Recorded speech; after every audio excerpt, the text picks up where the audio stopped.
안녕하세요. 제2의 인생 황혼이혼의 진행자 은지민 변호사입니다. 치열한 삶을 이겨내고 맞은 인생의 황혼기. 여생의 행복한 동행 대신 이혼을 선택하고 있습니다. 제2의 인생 황혼이혼에서는 황혼의 부부가 왜 이별을 결심하는지, 그 과정에서 겪는 현실적 문제들은 무엇인지에 대해 다양한 사례를 알아보며 법률 지식을 전해드리겠습니다. 2024년 한국가정법률상담소에서 발표한 이혼상담 통계를 보면 60대 이상 노년층의 이혼상담 비율이 가파르게 증가하고 있는 것을 알 수 있습니다. 20년 전만 해도 6에서 8%에 불과했던 노년층 이혼상담 비율이 2024년에는 노년 여성은 22%, 노년 남성은 무려 43%에 이를 정도로 급증하였는데요. 이처럼 급증한 황혼이혼에서도 배우자의 부정행위는 가장 핵심적인 원인으로 손꼽히고 있습니다. 저도 최근에 황혼이혼 상담을 몇 건 진행을 했는데 대부분의 사유가 배우자의 부정행위였습니다. 아무래도 부정행위가 핵심적인 이혼 사유인 만큼 오늘 방송에서는 우리 법원이 어떤 행동을 부정행위라고 보는지 먼저 살펴보고 소송 과정에서 배우자의 부정행위 증거를 수집하는 방법을 구체적인 사례를 통해서 설명드리도록 하겠습니다. 그리고 다소 특수한 경우인데요. 이미 다른 사유로 이혼을 했는데 뒤늦게 배우자가 혼인 중 외도했던 사실을 알게 된 경우에 상간소송을 늦게라도 할 수 있는지에 대해서도 설명드리도록 하겠습니다. 배우자의 부정행위를 이유로 이혼을 할 때는 배우자와 상간자에 대해서 모두 상간손해배상 청구를 할 수 있습니다. 상간손해배상 청구를 하기 위해서는 외도 증거가 필요한데요. 자신의 배우자와 상간자가 함께 숙박업소에 출입하는 사진이나 영상, 서로 주고받은 애정표현 문자, 통화 녹음 등 증거를 확보를 해야 합니다. 특히 상간자에게 상간손해배상 청구를 하려면 상간자의 인적사항을 특정할 수 있는 정보를 알아야 하는데요. 예를 들어 상간자의 이름은 모르더라도 최소한 휴대전화 번호 정도는 알아야지 통신사 사실조회 신청을 통해서 상간자의 인적사항을 특정할 수 있는 것입니다. 그런데 현실적으로 위와 같은 증거를 확보하는 것이 쉽지 않습니다. 예전에 간통죄라는 게 살아 있었을 때는 수사기관에 간통으로 고소를 하고 수사기관의 도움을 받아서 강제로 증거를 확보할 수가 있었는데요. 지금은 간통죄가 폐지됐고 스스로 배우자의 불륜 증거를 확보해야 하는데 이거는 평범한 일반인이 직접 하기에 결코 쉽지 않습니다. 남편과 상간녀가 함께 모텔에서 부정행위를 하고 있을 때 아내가 카메라맨을 대동하고 문을 열고 쳐들어가서 사진을 찍는 장면을 아마 드라마나 영화에서 많이 보셨을 텐데요. 이런 방식으로 현장을 적발하는 것은 드라마니까 가능한 설정이고 현실에서는 사실상 불가능한 일입니다. 이 때문에 어쩔 수 없이 많은 분들께서는 직접 바람피는 배우자의 차에 위치 추적기를 설치하거나 집안에 녹음기, 도청기를 설치하기도 하고 배우자의 휴대전화를 몰래 뒤져서 상간자와 대화한 내용이나 상간자와 함께 찍은 사진 같은 걸 찾아내려고 하며 배우자나 상간자의 직장을 찾아가서 정보를 알아내려는 시도도 하게 됩니다. 그런데 최근에는 불륜 남녀들이 온라인 카페 등의 공간에서 배우자에게 부정행위를 들키지 않는 방법 또는 부정행위 추적을 피하는 방법 등을 서로 공유하면서 정기적으로 대화 내역을 지우거나 블랙박스를 삭제하는 등 증거를 남기지 않도록 평소에 치밀하게 준비를 하기도 합니다. 이처럼 부정행위를 하는 수법이나 방법이 점점 다양해지면서 불륜 증거를 확보하는 것이 어렵고 그나마 증거를 포착했다고 하더라도 불륜이라고 보기에는 부족한 정도의 증거밖에 없는 경우도 많습니다. 그리고 본인이 직접 배우자의 부정행위 증거를 확보하는 과정에서 자칫하다가는 선을 넘고 불법을 저지를 수도 있습니다. 실제로 배우자의 부정행위 증거를 확보하는 과정에서 오히려 본인이 주거침입이나 불법 촬영, 도청, 통신비밀보호법 위반, 명예훼손 등으로 고소나 신고를 당해서 처벌받는 경우도 종종 발생하고 있는데요. 피해자가 한순간에 가해자가 되어버리는 역설적이고 억울한 상황이 되는 것입니다. 이런 억울한 상황을 피하기 위해서 요즘은 탐정사무소에 많이 의뢰를 하기도 하는데요. 그러나 탐정사무소 역시 합법적인 범위 내에서만 활동을 할 수 있기 때문에 증거 수집의 한계가 있습니다. 이 때문에 제게 법률 상담을 오시는 분들이 자주 하는 질문들이 있는데요. 아내와 상간남이 스킨십을 하는 증거는 없고 보고 싶다고 이야기하는 카톡만 찾았는데 이 정도로도 부정행위가 인정될까요? 남편이 직장 동료와 바람이 났는데 상간녀 전화번호만 알고 이름은 모릅니다. 이런 경우에도 상간소송을 할 수 있을까요?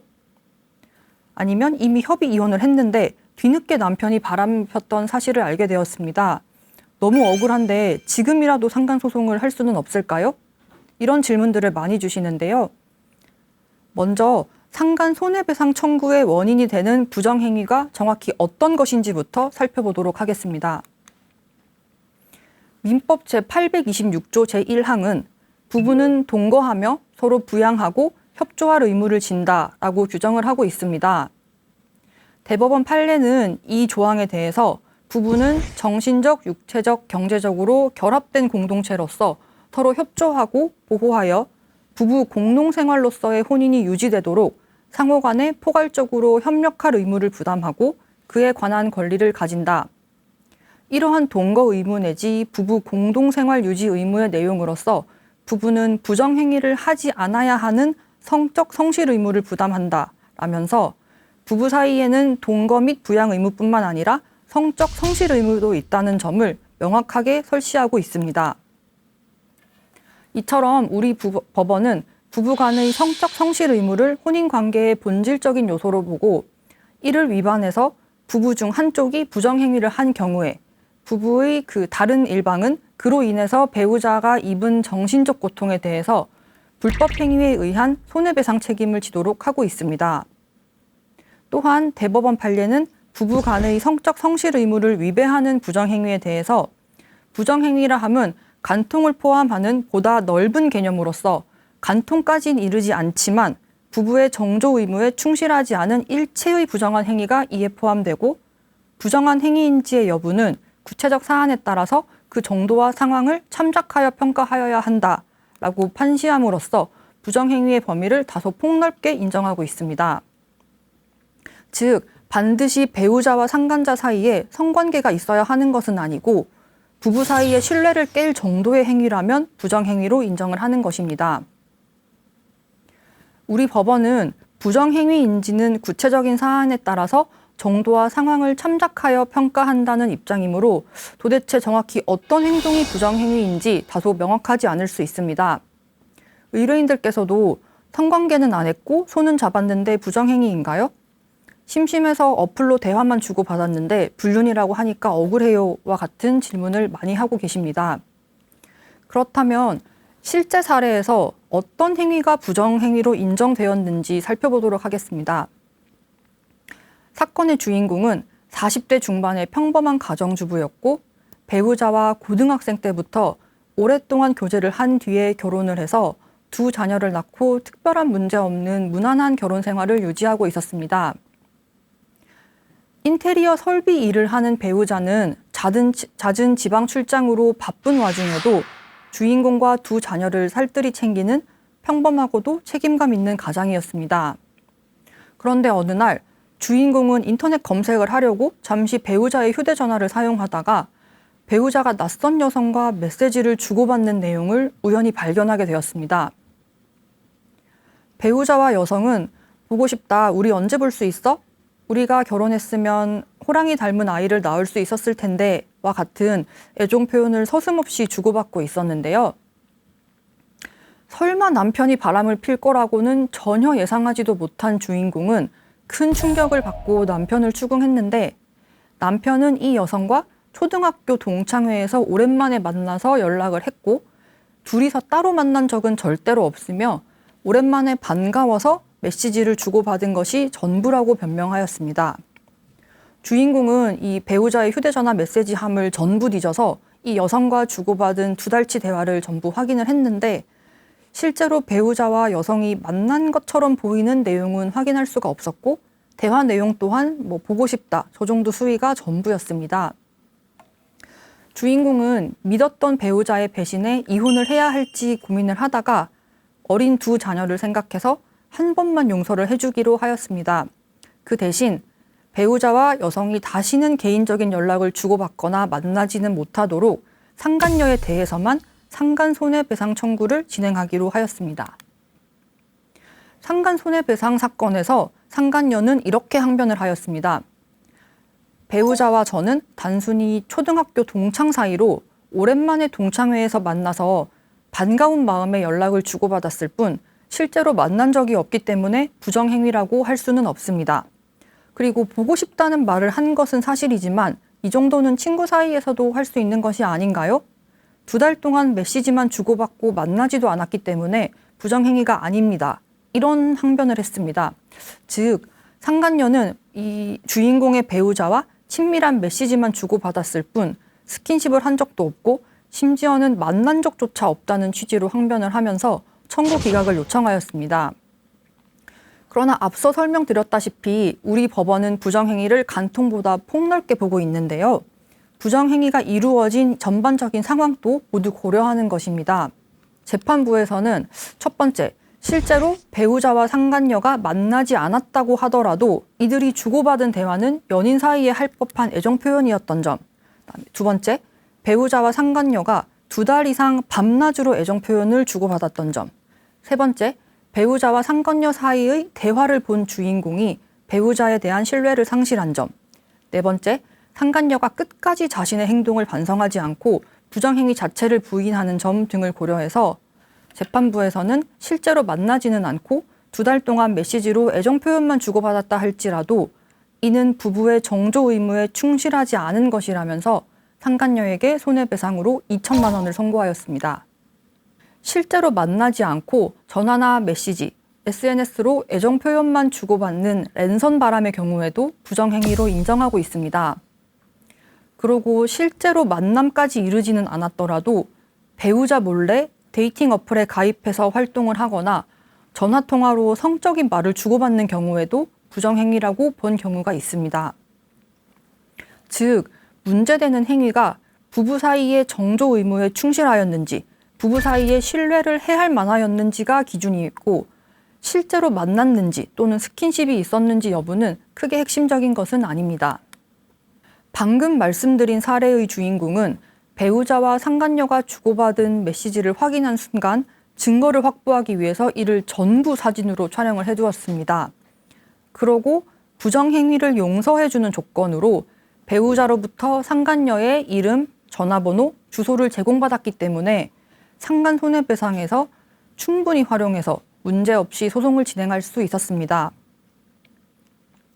그러나 모든 분들이 이 주인공처럼 자료와 정보를 충분히 확보할 수 있는 것은 아닙니다.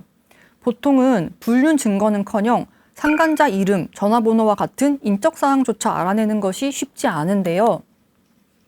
이번에 소개드릴 사례는 상간자의 인적사항을 전혀 모르고 증거도 확보하지 못한 상태에서 상간손해배상 소송을 진행한 주인공의 이야기입니다.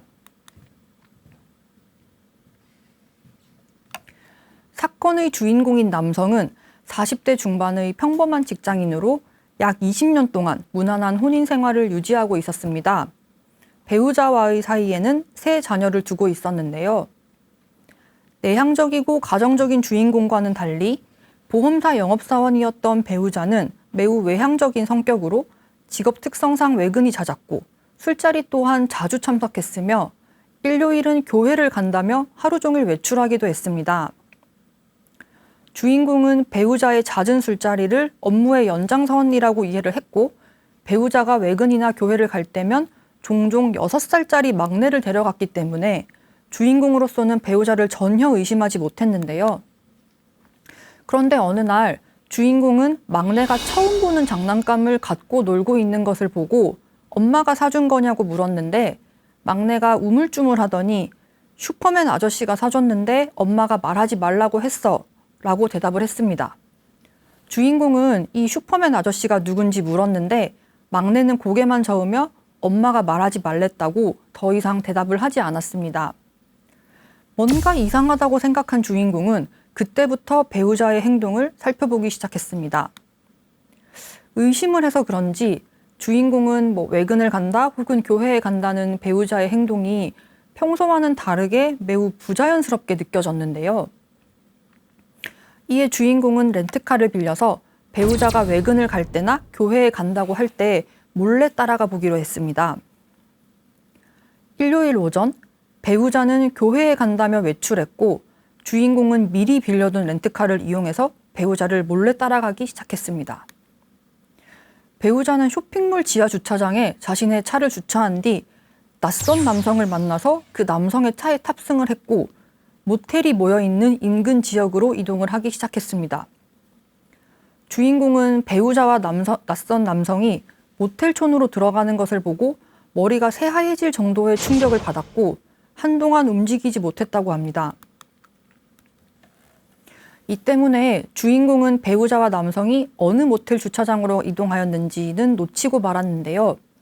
어떻게든 현장을 찾아내고 싶었던 주인공은 모텔촌 주차장을 일일이 뒤지면서 남성의 차량을 찾아다녔습니다.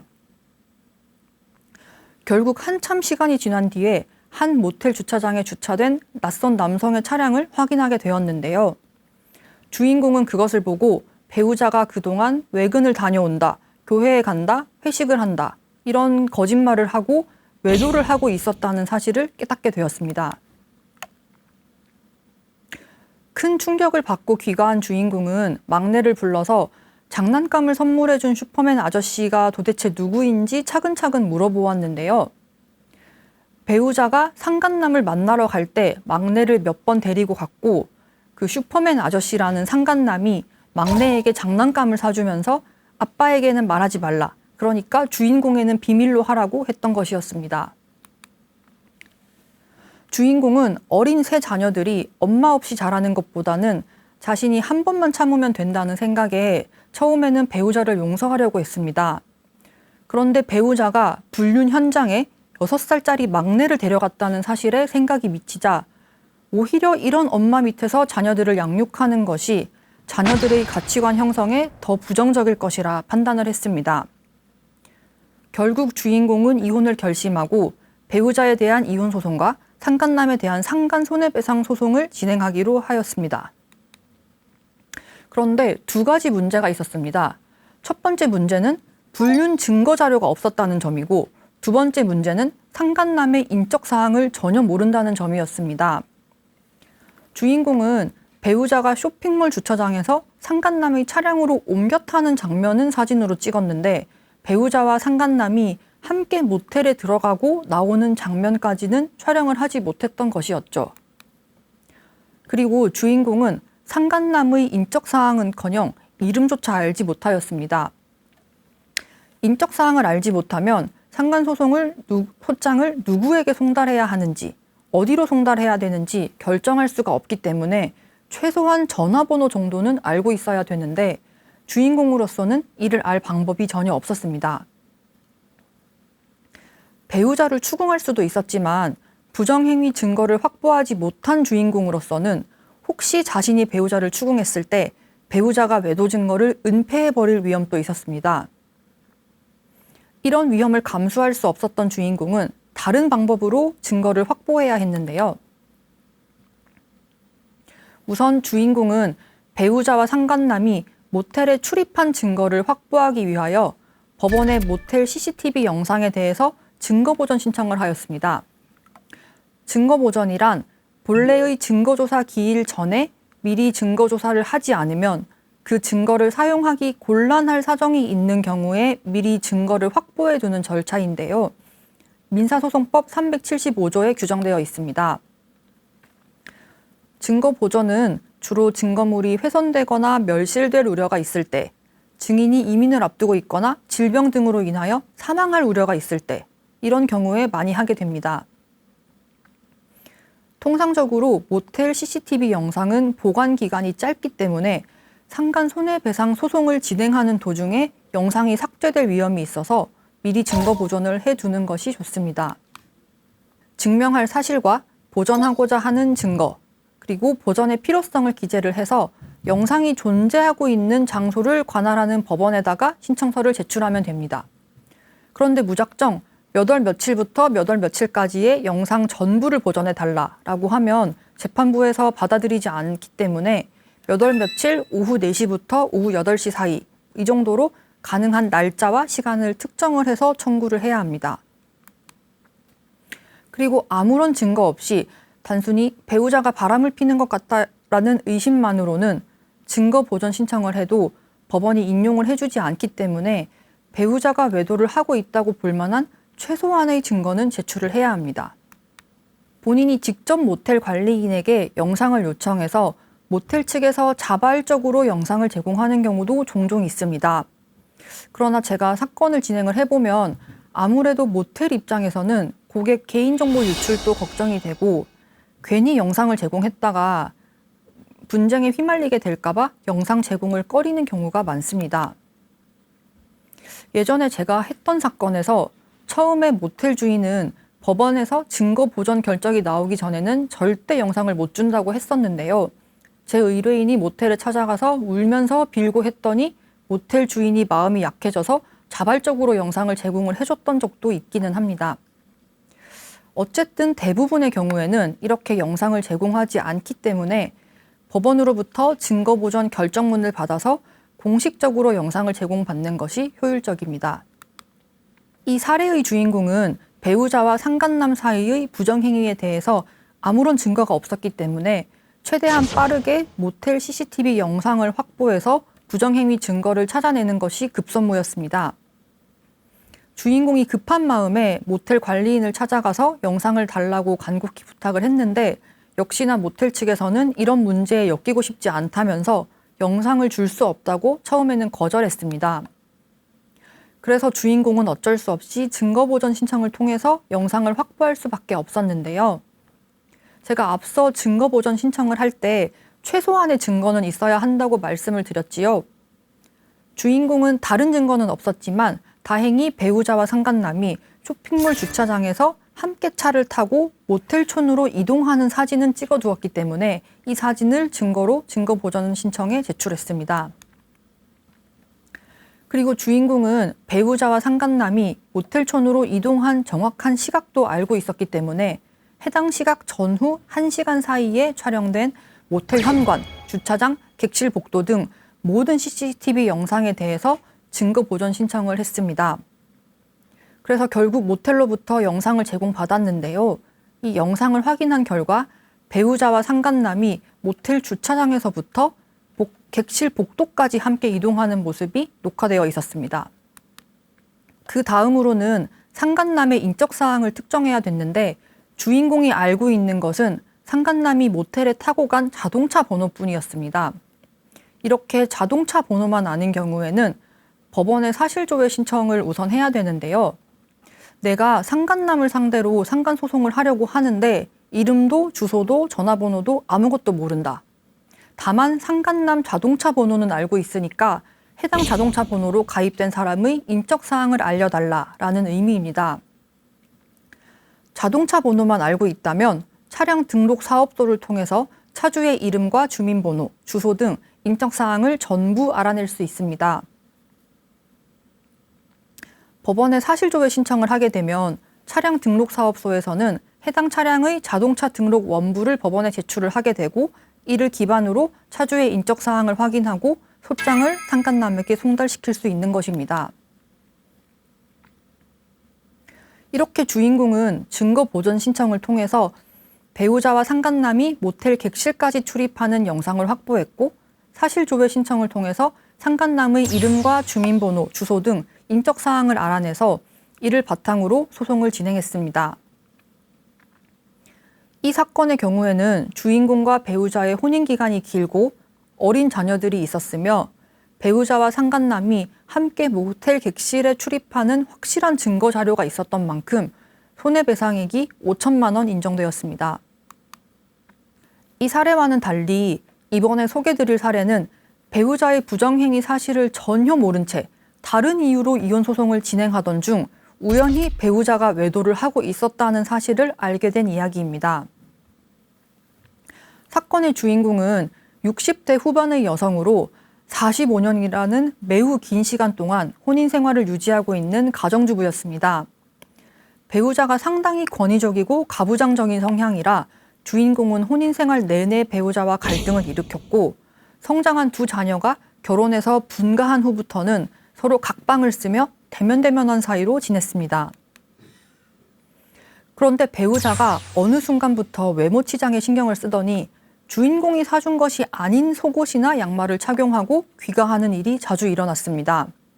물론 주인공의 추궁에 배우자는 거래처에서 선물로 받았다, 뭐가 묻어서 샀다라는 핑계를 대곤 했는데요.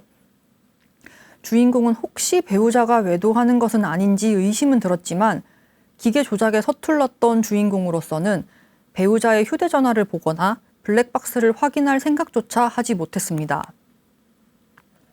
그러던 중 갑자기 배우자가 이제 살 만큼 살았으니까 이혼을 하고 각자 갈 길을 가자면서 주인공에게 이혼 조정 신청을 하였는데요. 주인공 또한 배우자에게 별로 애정이 없었고 각방을 쓴 지도 오래됐으며 자녀들도 이미 결혼을 해서 분가를 했기 때문에 적당히 재산 분할해서 노후나 편하게 보내자 하는 생각에 이혼 자체에는 동의를 하였습니다. 이처럼 주인공과 배우자 모두 이혼을 원하는 입장이었고 자녀들 또한 전부 성인이었기 때문에 손해배상이나 양육권은 쟁점이 아니었습니다. 다만 주인공과 배우자가 45년 동안 혼인 생활을 하면서 공동으로 축적한 재산이 상당했기 때문에 이를 어떻게 나눌지, 즉 재산 분할이 문제였는데요. 특히 주인공은 혼인 생활 내내 전업주부로 생활하면서 배우자로부터 생활비만 받아서 썼기 때문에 배우자가 보유한 부동산 이외의 예금, 주식, 보험 등에 대해서는 전혀 알지 못했습니다. 배우자는 주인공이 45년 동안 돈 한 푼 벌지 않고 전업주부만 했으니까 작은 오피스텔 한 채만 갖고 나가라며 선심 쓰듯 제안을 했는데요. 주인공 입장에서는 45년 동안 배우자 뒷바라지를 하면서 자식들도 혼자 다 키웠는데 달랑 오피스텔 하나만 준다니까 너무 억울했습니다.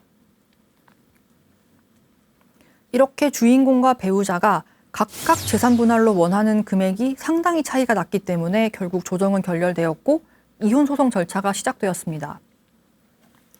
주인공은 배우자가 가진 재산이 얼마인지 정확히 파악하는 것이 목적이었기 때문에 배우자의 계좌에 대한 금융거래정보 조회 신청을 법원에 하였습니다.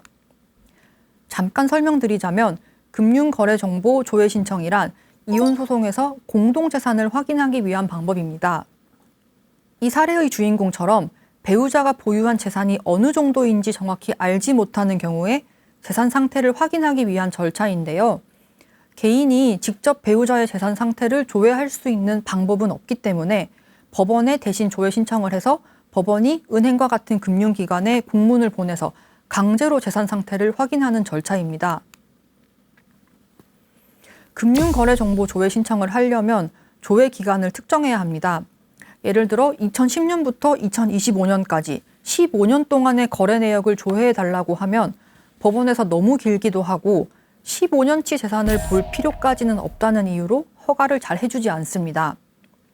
통상적으로 이혼 소송에서는 혼인 파탄 시점, 즉 이혼 소장이 접수된 시점부터 역산을 해서 3년치 정도를 조회할 수 있는데 만약 그 이상의 재산 내역을 조회하고 싶은 경우에는 법원의 특별한 사유를 소명하면 됩니다. 배우자의 금융거래 정보를 조회를 했는데 은행으로부터 받은 배우자의 카드 사용 내역에서 이상한 부분을 발견하게 됩니다. 이 배우자의 카드 결제 내역을 보니까 한 달에 2번 정도로 모텔이나 펜션에서 결제된 내역이 있었고 주인공이 알지 못하는 휴대전화 요금이 매달 배우자 계좌에서 결제되고 있었으며 배우자가 특정인에게 한 달에 50만 원에서 100만 원 정도를 정기적으로 송금한 내역이 있었습니다. 그리고 결정적으로 지난 3년 내내 배우자가 성매매 업소에서 결제한 내역까지 있었는데요. 성매매뿐만 아니라 외도까지 의심되는 상황에서 주인공은 배우자가 휴대전화 요금을 대신 내주고 있던 휴대전화 번호 주인이 상간녀임을 직감했습니다. 그래서 주인공은 이 해당 휴대전화 번호의 주인의 인적 사항을 확인하고자 배우자와 상간녀 사이의 통화 기록을 확보하고 그렇게 하기 위해서 통신사에 대한 사실조회 신청을 하였는데요. 그렇게 확보한 휴대전화 번호 주인의 이름은 배우자가 정기적으로 돈을 송금하던 특정인과 일치했습니다. 이 사례는 배우자가 그 전부터 성매매나 외도를 하고 있던 정황이 포착되었기 때문에 재판부에 별도로 요청을 해서 배우자의 5년치 거래 내역까지 확인을 했습니다. 결국 배우자는 성매매 업소를 다닌 사실뿐만 아니라 외도를 한 사실까지 인정을 했고 결국 주인공은 배우자로부터 손해배상 5천만 원을 받게 되었습니다.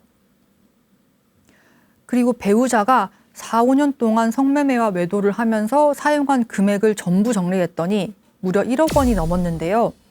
이 자료를 재판부에 제출을 하면서 배우자가 부정행위에 부부 공동재산을 사용하였으니까 이를 재산 분할에도 반영을 해달라고 요청을 하였고 결국 주인공은 재산 분할에서도 유리한 액수를 받아낼 수 있었습니다. 지금 말씀드린 사례는 운 좋게도 이혼 소송을 하던 중 배우자의 재산 내역 조회를 하다가 우연히 부정행위 증거를 발견해서 손해배상 청구를 할 수 있었습니다.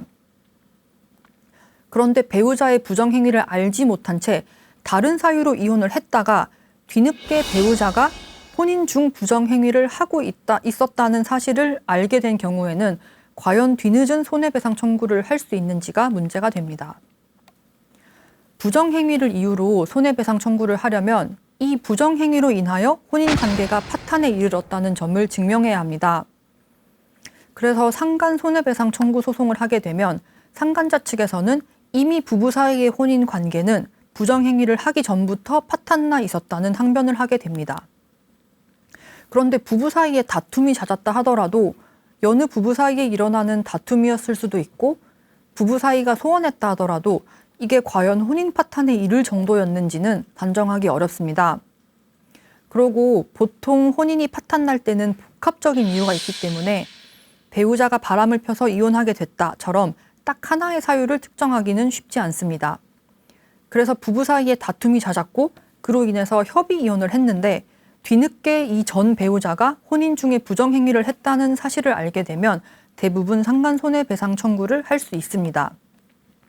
다만 이 상간자에 대한 상간소송은 부정행위를 알게 된 날로부터 3년 이내, 부정행위가 있었던 날로부터 10년 이내에 청구를 해야 하므로 이 기간을 넘지는 않았는지 반드시 확인을 하셔야 합니다. 이처럼 이미 이혼을 했는데 전 배우자가 혼인 중 외도를 했었다는 사실을 뒤늦게 알게 된 경우에는 어떻게 이를 입증할 수 있을지 구체적인 사례로 설명드려 보겠습니다. 주인공은 40대 여성으로 평소 배우자와 성격 차이로 인하여 잦은 다툼을 하다가 대화 끝에 나름 원만하게 협의 이혼을 하게 되었습니다.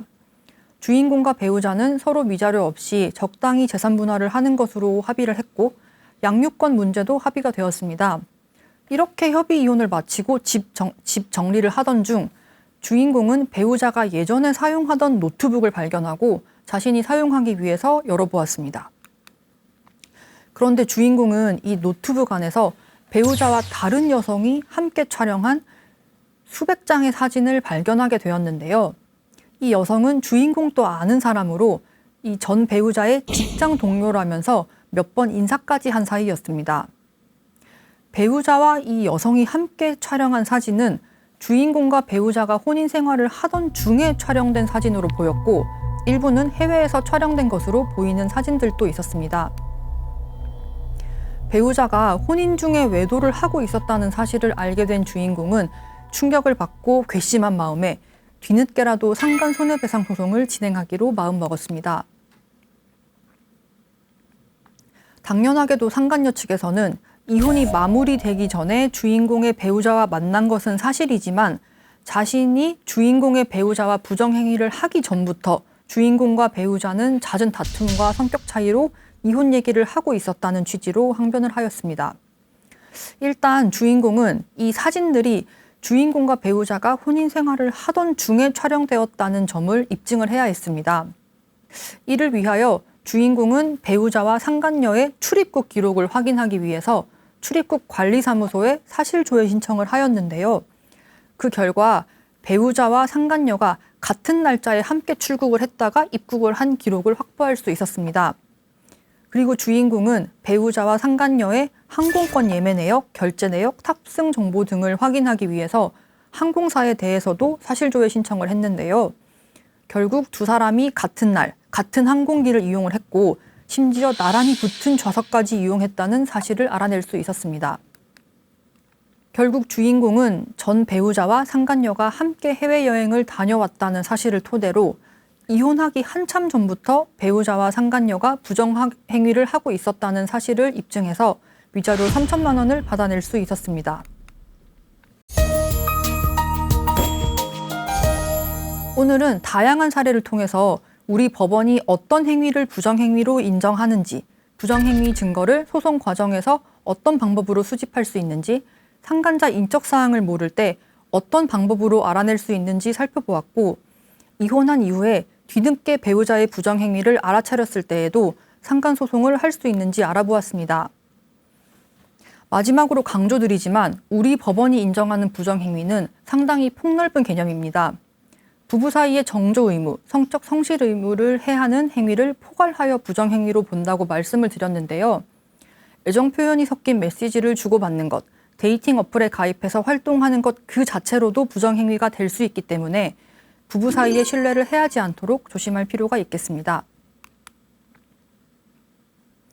오랜 세월 함께 해온 부부가 이혼을 결심하는 것은 비단 두 사람만의 일이 아닙니다. 어려운 결정을 하시기 전에 진솔한 대화와 진심 어린 이해로 서로를 다시 한번 돌아봐 주십시오. 그래도 할 수밖에 없는 결심이라면 저희 제2의 인생 황혼이혼이 올바른 선택을 돕는 길잡이가 되어드리겠습니다. 함께해 주셔서 고맙습니다.